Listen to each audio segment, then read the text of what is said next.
like, you know what? Let's go look at some history here. 30-year fixed debt. Put some payments together with 20% down, taxes at 1%. That's what they are in Washington State. Insurance at 0.15%. And I realize insurance costs have come up. Just ignore it for a second. So this is no mortgage insurance. In October of 2020, off of Freddie Mac's website, interest rate at that time was 2.81%. The average price, according to the NWMLS, for the North Seattle Metro, where I live, the median price was $533,000. That means with taxes and insurance and 20% down, your payment was $2,265. In 2021, it was just a little over 3%. The average house was $649,000. Your payment was $2,814. In 2022, thank you, Jerome Powell, interest rates were at 7.08%. The average price was $689,000. The payment jumped to $4,357. Today, in this October, at 8%, with the median price being $700,000, your payment today is $4,780. That's crazy. This is insane. So this is affordability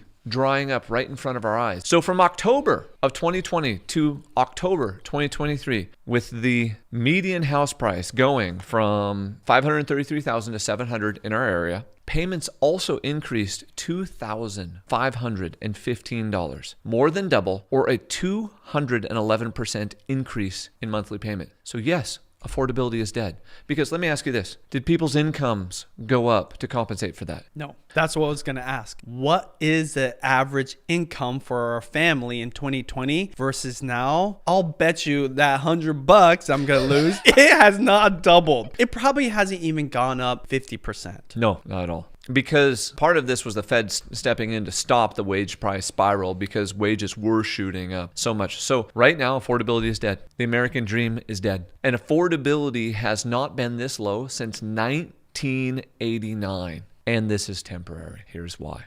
If we maintain this path, sometime either late next year or within the next few years, we will spend more on interest than we will on defense. And right now, with conflicts going on between Palestine and the Jews and Russia and Ukraine, defense is a priority. Okay, so we know we can't keep interest this high. As crazy as that sounds, and I'm not trying to make light of either one of those conflicts, both those are horrific things, but just from a sheer economic perspective, they can't maintain interest rates this high, which means this is temporary, which means this must come back down. So I'm looking at the household income averages. So it's literally only gone up not even 10%. So It says 8% increase, okay? So that's definitely not making up for it. But this is what's kind of crazy about this. Percentage of your income that is being spent on it. That's saying 60% or so of your income would have to go to housing. So one, you don't qualify. I just want to point that out. Two, it means you're required to have more than a dual income family and more than the average income in your area in order to be able to purchase a home right now. Now, these aren't super accurate, but we can even ballpark these and give it a little bit of grace, okay? Already in 2020, based off of these numbers, it was saying that the average household had to spend 40% of their income if they were buying into a new house, okay? Yes. During that time. Let's just take off 5%. Let's say 35, right? Yep. In 2023, this number is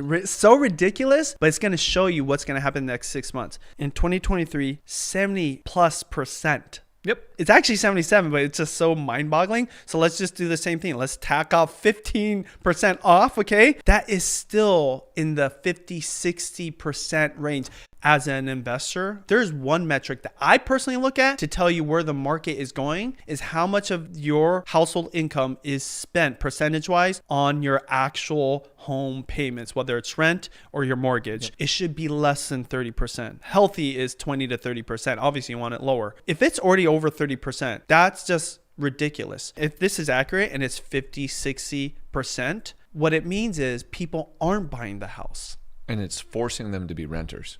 It's going to force rents up. And what we didn't talk about is the fact that inflation affected everything else at the same time. So groceries are more expensive. Gas is more expensive. Electricity is more expensive. Insurance, on down the line, all of them are more expensive. So everything's coming to a point here. House expenses are higher. Your mortgage or rent is going to be higher. That means you're going to buy less of everything. All these are things that could negatively impact just the world and economy, but more specifically, buyers, and then potentially sellers down the road. Not a drop in house prices means less people are going to be buying, selling, moving. It's just freezing the market. Smash the like button, hit subscribe. Thank you for watching. If you enjoyed this video, watch this one too.